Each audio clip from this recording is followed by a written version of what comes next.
great everyone is and how they need us. We got her name and phone number to call.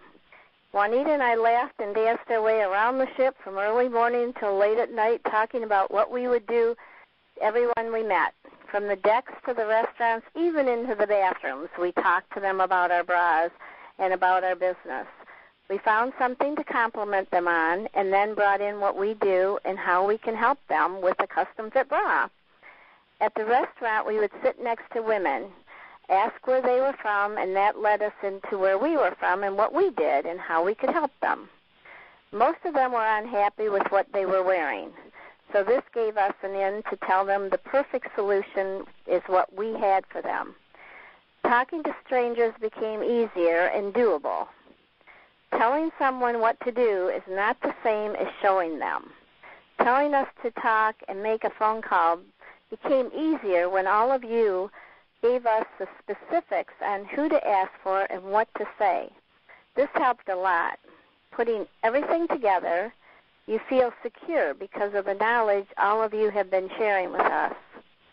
Being with the U.S. and Canada and overseas unique women, I realized we were a family, we were willing to help each other and share ideas and solutions to make us grow. Mr. Knobs, Phyllis, Nancy, and Faye were there on the ship, sharing, joking, laughing, and encouraging us as we met for dinner and throughout the day and evening. We were always welcomed in their space. Now I'm back home.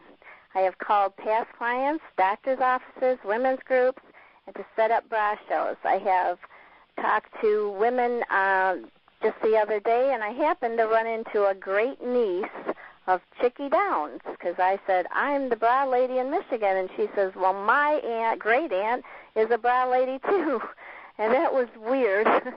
But I did went into a women's health specialist office, asked for the name of the office manager, took the card, left the brochure with them, and said I would call later. I called her and today, and I'm going to see her tomorrow, and I have information for her. So I'm hoping to get in either to do a bra clinic in their office or to talk to her about going into the business.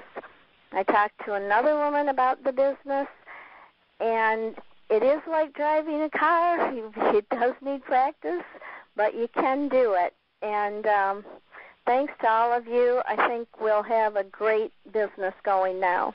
Thank you. Thank you so much, Jerry, and thank you to all of you on this conference call, because if you listen to what Jerry said, she truly has been with us and in Unique for 10 years now, and yet because of the conference calls and because of the love of the team, she certainly is feeling like she can participate and get out of her comfort zone. And Jerry, we're so proud of you for talking to the people outside that zone, because you have Michigan and you've got lots of people there to build a great team with. So our next speaker is Sandy Anderson, one of the greats in direct selling, and one of the things, if you were on the ship with us or you've been able to hang out with Sandy, no matter what, she always takes those lemons and she makes lemonade. So, Sandy, would you close tonight with your little talk? Thank you, Sandy. I'd love to, Nancy. And I even had a girl one time said she made lemons with lemonade and then made a lemonade stand and sold them so she could buy her Coke. So you have to fit every situation to who you are and what you do. But this is a news flash. Make extra money. It can be comfortable being in your uncomfortable zone. It only takes 4 steps to get comfortable in your uncomfortable zone, so let's go. First step is, of course, you are comfortable in your comfort zone. Second step is be uncomfortable in your comfort zone. Third step is be uncomfortable in your uncomfortable zone. Fourth step is to be comfortable in your uncomfortable zone. So it only takes 4 steps to get there. Number 1, be comfortable in your comfort zone. Yeah, you don't like change. And then something happens. Maybe you need more money, and that's just happened to about everyone right now. Maybe you just need more contact with adult women. Maybe you're looking for a little recognition, having an empty nest syndrome, experiencing a too full nest syndrome. and you're losing yourself in the hassle. You just want to have some fun.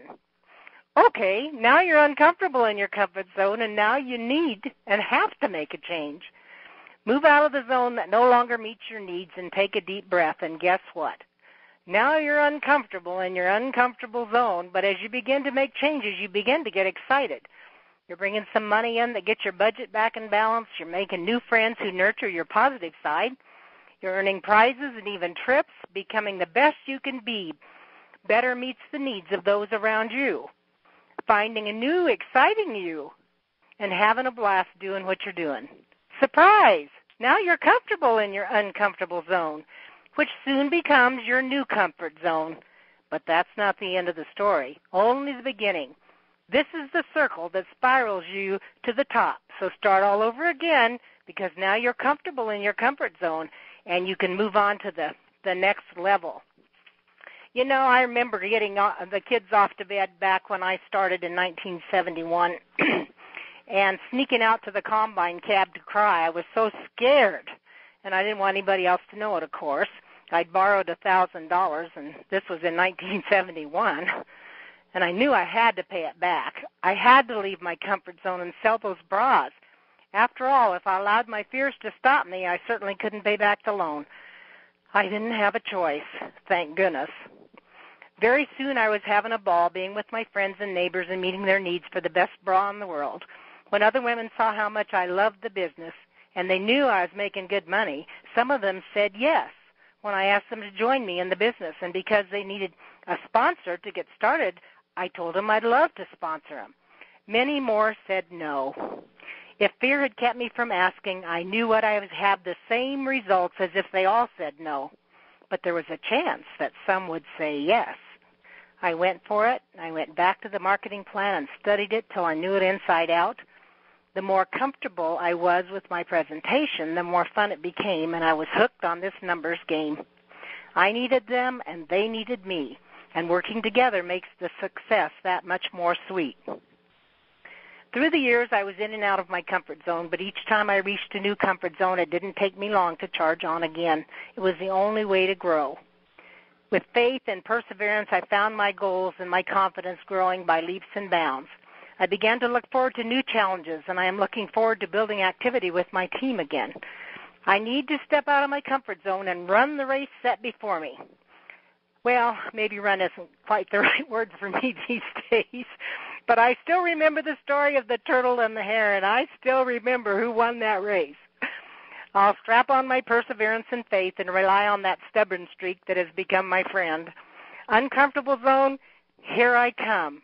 Join me as together we follow the road to success. And I'd like to close with a poem that has encouraged me ever since the beginning called I Used to Have a Comfort Zone. And I've used this before, and many of you have it too, I know, but I just think we need to read it over often. I used to have a comfort zone where I knew I wouldn't fail. The same four walls and busy work were really more like jail. I longed so much to do the things I'd never done before, but I stayed inside my comfort zone and paced the same old floor. I said it didn't matter that I wasn't doing much, never even thought about the lives I didn't touch. I claimed to be so busy with the things inside the zone, but deep inside I longed for something special, though unknown. I couldn't let my life go by just watching others grow, so I said a prayer and stepped outside to what I didn't know. I took a step, and with new strength I'd never felt before, I kissed my comfort zone goodbye and closed and locked the door. If you are in a comfort zone afraid to venture out, all of us, remember, were at one time filled with doubt. So say a prayer and sing His praise and start your life anew. Reach your future with a smile. God's always there for you. Thank you. Thank you, Sandy Anderson, and how very, very true that is. And if you're anything like me and you're listening to these three great speakers tonight, you're thinking, we've got to move from the uncomfortable to the comfortable. And as it's been mentioned, it's like riding a bicycle. Talking to people becomes a part of us, and I watched that certainly with you, Jerry, on the ship. Thank you so much, Gail, Jerry, and Sandy. What a wonderful tribute to Janique, and what